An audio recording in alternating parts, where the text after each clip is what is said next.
Hi friends, നമ്മുടെ പുതിയൊരു വീഡിയോയിലേക്ക് വീണ്ടും സ്വാഗതം. ഇന്ന് നമുക്ക് അംഗൻവാടിയിൽ നിന്ന് കിട്ടുന്ന ഈ അമൃതം പൊടി വെച്ചിട്ട് ഒരു അവലേസ് പൊടി ഉണ്ടാക്കാം. അതിന് വേണ്ടിയിട്ട് ഒരു കവർ അമൃതം പൊടി എടുത്തിട്ടുണ്ട്, ഒരു തേങ്ങ ചിരകി എടുത്തിട്ടുണ്ട്, പിന്നെ കുറച്ച് ഏലക്കാപ്പൊടി, കുറച്ച് ജീരകം. അതെല്ലാം കൂടി ഒരു ബൗളിലേക്കിട്ട് ഇങ്ങനെ നല്ല വൃത്തിക്ക് മിക്സ് ചെയ്തെടുക്കാം.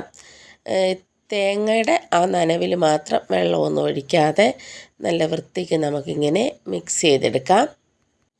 നമ്മൾ എടുത്തു വെച്ച ഇൻഗ്രീഡിയൻസ് എല്ലാം കൂടി നന്നായി മിക്സ് ചെയ്തെടുത്തു. ഇനി ചുവട് കട്ടിയുള്ള ഒരു പാത്രം വെച്ച് കൊടുക്കാം. അതിലേക്ക് നമ്മൾ നേരത്തെ മിക്സ് ചെയ്ത് വെച്ചിരിക്കുന്ന നമ്മുടെ അമൃതം പൊടിയുടെ ആ മിക്സ് ഉണ്ടല്ലോ, അതങ്ങോട്ട് ചേർത്ത് കൊടുക്കാം. പിന്നെ നല്ല വൃത്തിക്ക് ഇങ്ങനെ ഇളക്കി കൊടുത്തുകൊണ്ടേയിരിക്കണം, കൈവിടാതെ ഇളക്കിക്കൊണ്ടിരിക്കണം. ഈ അമൃതം പൊടി മക്കൾക്ക് ഇഷ്ടമായതുകൊണ്ട് അടുത്ത വീട്ടിൽ അമ്മ കൊടുക്കുന്നതാണ് കേട്ടോ. ഇത് കുഞ്ഞുങ്ങൾക്ക് 6 മാസം മുതൽ 3 വയസ്സ് വരെയുള്ള കുട്ടികൾക്ക് അംഗൻവാടിയിൽ നിന്ന് നമ്മുടെ സർക്കാർ പ്രൊവൈഡ് ചെയ്യുന്ന ഒരു ന്യൂട്രീഷൻ ഫുഡാണ് കേട്ടോ. ഇത് എല്ലാ കുട്ടികളും ചിലപ്പോൾ ഇങ്ങനെ നമ്മൾ കുറുക്ക് രൂപത്തിലൊക്കെ കാച്ചി കൊടുത്താൽ കുടിക്കണമെന്നില്ല. ഇതിനെ പല രൂപത്തിൽ നമുക്ക് കുഞ്ഞുങ്ങളുടെ ഉള്ളിലേക്ക് എത്തിക്കാം. അങ്ങനെ ഞാൻ എൻ്റെ കുഞ്ഞുങ്ങളുടെ കുഞ്ഞുനാൾ മുതലേ പ്രയോഗിക്കുന്ന ഒരു ട്രിക്കാണിത്. അവലേസ് പൊടിയാക്കി കൊടുക്കുവേ. പുട്ടാക്കാം, ഇടിയപ്പമാക്കാം, ഇലയപ്പമാക്കാം, അങ്ങനെ ഒരുപാട് കുഴക്കട്ട, അങ്ങനെ ഒരുപാട് മെത്തേഡുകളിൽ നമുക്ക് ഈ അമൃതം പൊടി കുഞ്ഞുങ്ങളുടെ ഉള്ളിലേക്ക് എത്തിക്കാൻ മാർഗമുണ്ട്. അപ്പോൾ ഇങ്ങനെ ഈ അവലേസ് പൊടി ആക്കി വെച്ചാലുണ്ടല്ലോ നിറയെ നാൾ ഇരിക്കുകയും ചെയ്യും. കുഞ്ഞുങ്ങൾക്ക് നമുക്ക് പുറത്തുനിന്ന് സ്നാക്സ് ഒന്നും മേടിക്കാതെ കുഞ്ഞുങ്ങൾക്കിത് നമ്മുടെ ഇഷ്ടാനുസരണം കുറേശ്ശെയായിട്ട് കൊടുക്കാനും പറ്റും. പണ്ട് മുതലേ ഞാൻ ചെയ്യുന്ന ഒരു മെത്തേഡാണ്. എൻ്റെ മക്കൾക്ക് രണ്ടിനും കുറുക്ക് കുടിക്കുന്നൊരു മടിയും ഉണ്ടായിട്ടില്ല. ഇപ്പോഴും സച്ചുകുട്ടൻ ഇപ്പോൾ 18 വയസ്സ് കഴിഞ്ഞ്, എന്നിട്ടും കുറുക്ക് കാച്ചി കൊടുത്താൽ എൻ്റെ മക്കൾ 2 പേരും കുടിക്കുവേ. ഇവർക്ക് 2 പേർക്ക് ഈ അമൃതം പൊടി ഇഷ്ടമായതുകൊണ്ട് തന്നെ നമ്മുടെ അയലത്തു നിന്നൊക്കെ കുഞ്ഞുങ്ങൾക്ക് കിട്ടുന്നതിനകത്തുനിന്നൊരു പാക്കറ്റെങ്കിലും ഇവിടെ എത്തുവേ. അന്നേരം ഈ പ്രാവശ്യം ഇങ്ങനെ അമൃതം പൊടി കിട്ടിയപ്പോൾ ഞാൻ വിചാരിച്ചെന്നാൽ പിന്നെ അവലേസ് പൊടി ആക്കാം, അതൊരു വീഡിയോ ആക്കാൻ പറ്റുമല്ലോ, അങ്ങനെ ചെയ്തതാണേ. അങ്ങനെ നമ്മളിങ്ങനെ ഇളക്കിക്കൊണ്ടിരിക്കുകയാണ്. ഈ ഇളക്കൽ അത്യാവശ്യം നല്ല പണി തന്നെയാണ്.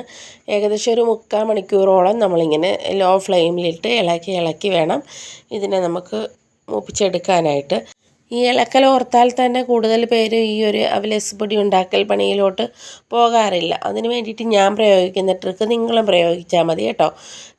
നമ്മളതെല്ലാം മിക്സ് ചെയ്ത് ഒന്ന് അടപ്പേ വെച്ച് കൊടുത്തിട്ട് ഹസ്ബൻഡിനെയോ മക്കളെയോ ഒക്കെ ഏൽപ്പിക്കണം. അവർ എല്ലാവരും കൂടി ചേർന്ന് ചെയ്യുമ്പോൾ അതൊരു വലിയ ജോലിയായിട്ട് തോന്നില്ല. ഇപ്പം ഇവിടെ നിങ്ങൾ ശ്രദ്ധിക്കുന്നുണ്ടോ, എൻ്റെ ഈ ഇളക്കുന്ന കൈകൾ മാറി വരുന്നുണ്ട്. സച്ചുകുട്ടനും നിച്ചുകുട്ടനും ഞാനൂടി ചേർന്നിട്ടാണ് കേട്ടോ ഇത് മിക്സ് ചെയ്തെടുത്തത്.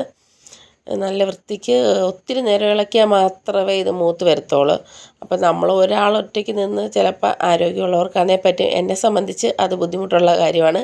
അതുകൊണ്ട് ഞങ്ങൾ 3 പേര് പണ്ട് മുതലേ ഞങ്ങൾ 3 പേരും കൂടി ചേർന്നിട്ടാണ് കേട്ടോ അവലേസ് പൊടി ഉണ്ടാക്കുന്നത്. അവർക്കൊരു ഇച്ചിരി ഹൈറ്റൊക്കെ ആയതിന് ശേഷം നിച്ചുകുട്ടനാണെങ്കിൽ നമ്മുടെ സ്ലാവിൻ്റെ പുറത്ത് കയറിയിരുന്നൊക്കെ എനിക്ക് ഇളക്കി തരുമായിരുന്നേ. അങ്ങനെ നമ്മൾ കഥ പറഞ്ഞ് ഇളക്കി ഈ ഒരു പരുവത്തിലെത്തിയിട്ടുണ്ട്. ഇപ്പോൾ അതിൻ്റെ കളറ് മാറി വരുന്നത് ശ്രദ്ധിച്ചോ, നല്ല ഗോൾഡൻ കളറിലിങ്ങനെ വരാൻ തുടങ്ങും. വേണമെങ്കിൽ ഈ ഒരു സ്റ്റേജിൽ നമുക്ക് നിർത്താം. ഞാൻ കുറേ കൂടി ഒന്ന് മൂപ്പിച്ചെടുക്കത്തുള്ളൂ, കാരണം അന്നേരം കുറച്ചുകൂടി ക്രിപ്സി ആയിട്ടിരിക്കുവേ. കണ്ടോ, ഈ ഒരു ഗോൾഡൻ കളറിൽ വരും. റെഡിയായി എന്ന് നോക്കണമെന്നുണ്ടെങ്കിൽ ഇങ്ങനെ കൈ വെച്ച് ഇങ്ങനെ എടുത്തിട്ട് ഇങ്ങനെ നോക്കുമ്പോൾ നല്ല ക്രിപ്സി ആയിട്ട് ഇങ്ങനെ സൗണ്ട് വരുമല്ലോ. ആ ഒരു പരുവാകുമ്പോഴാണ് ഇത് നിർത്തേണ്ടത് കേട്ടോ. ആ ഒരു പരുവം കഴിഞ്ഞ് ഞങ്ങൾ അതിൻ്റെ കുറേ കൂടി അതിനെ ഒന്ന് മൂപ്പിച്ച് ഇപ്പോൾ നല്ല ഗോൾഡൻ കളറായിട്ടുണ്ട്. ഇവിടെ ഇങ്ങനെ നല്ല വൃത്തിക്ക് ഇങ്ങനെ മൂക്കുന്നതാണ് ഇഷ്ടം. ആ ഒരു വൈറ്റ് കളർ മാറി ഈ ഒരു നല്ല കളർ വരുന്നതാണ് ഇവിടെ ഇഷ്ടം. അങ്ങനെ നമ്മുടെ അവലേസ് പൊടി ഇവിടെ റെഡി ആയിട്ടുണ്ട്. ട്രൈ ചെയ്തിട്ടില്ലാത്തവർ ഒരു വട്ടമെങ്കിലും ഒന്ന് ട്രൈ ചെയ്ത് നോക്കണം. കുറച്ച് ബുദ്ധിമുട്ടിയാലും നമ്മുടെ മക്കൾ ഇഷ്ടപ്പെട്ട് കഴിക്കുന്ന ഒരു റെസിപ്പിയാണ് കേട്ടോ. അപ്പം ഇന്നത്തെ നമ്മുടെ റെസിപ്പി ഇഷ്ടപ്പെട്ടാൽ ലൈക്കും കമൻറ്റും ഷെയറും ഒക്കെ ചെയ്യാൻ മറക്കരുതേ. നമ്മുടെ ചാനൽ ഇതുവരെയും സബ്സ്ക്രൈബ് ചെയ്യാത്തവർ ഒന്ന് സബ്സ്ക്രൈബ് ചെയ്തുകൂടി സപ്പോർട്ട് ചെയ്തേക്കണേ. അപ്പോൾ പുതിയ വീഡിയോയുമായി കാണാം. അതുവരേക്കും ബൈ.